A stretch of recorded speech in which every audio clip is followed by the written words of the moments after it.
Island of the Blue Dolphins, Chapter 18. Flowers were plentiful that spring because of the winter's heavy rains. The dunes were covered with mats of sandflowers, which are red and have tiny eyes that are sometimes pink and sometimes white. Yuccas grew tall among the rocks of the ravine. Their heads were clustered with curly globes, no larger than pebbles, and the color of the sun when it rises. Lupines grew where the springs ran. From the sunny cliffs and crevices where no one would think anything could grow sprang little red and yellow fountains of the combo bush. Birds were plentiful too. There were many hummers which can stand still in the air and look like bits of polished stone and have long tongues to sip honey with.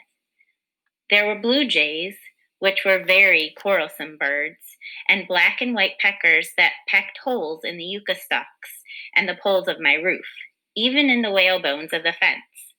Red-winged blackbirds also came flying out of the south, and flocks of crows, and a bird with a yellow body and a scarlet head, which I had never seen before.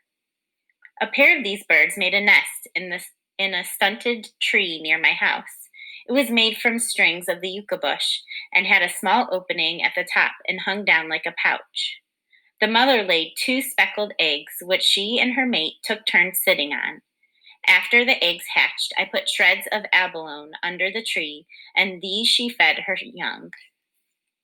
The young birds were not like their mother and father, being gray and very ugly, but anyway, I took them from the nest and put them in a small cage that I made of reeds. So later in the spring, when all the birds except the crows left the island and flew off to the north, I had these 2 for friends. They soon grew beautiful feathers like those of their parents and began to make the same sound, which was reap, reap. But it was soft and clear and much sweeter than the cries of the gulls or the crows or the talk of the pelicans, which sounds like the quarreling of toothless old men. Before summer came, the cage was too small for my 2 birds. But instead of building a larger one, I cut the tips of their wings, 1 wing of each, so they could not fly away, and let them loose in the house. By the time their wings had grown out, they had learned to take food from my hand. They would jump down from the roof and perch on my arm and beg, making their reap reap sound. When their wings began to feather out, I cut them again. This time I let them loose in the yard, where they hopped around hunting food, perching on Rontu, who by now had gotten used to them. The next time they feathered out, I did not trim their wings, but they never flew further away than the ravine and would always come back at night to sleep, and no matter how much they had eaten, to ask for food.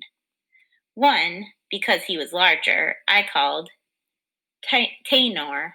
I named him after a young man I liked who had been killed by the Aleuts.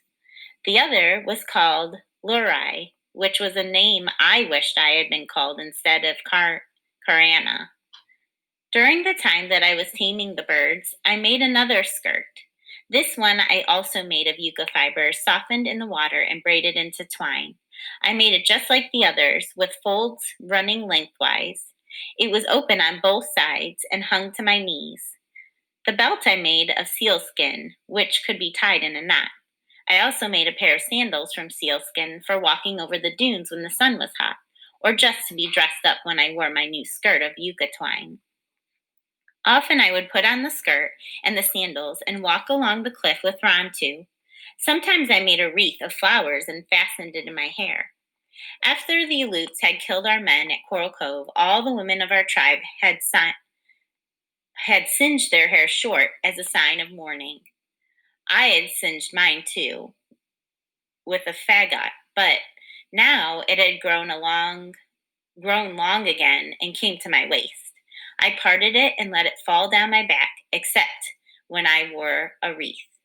Then I made braids and fastened them with long whalebone pins. I also made a wreath for Rontu's neck, which he did not like.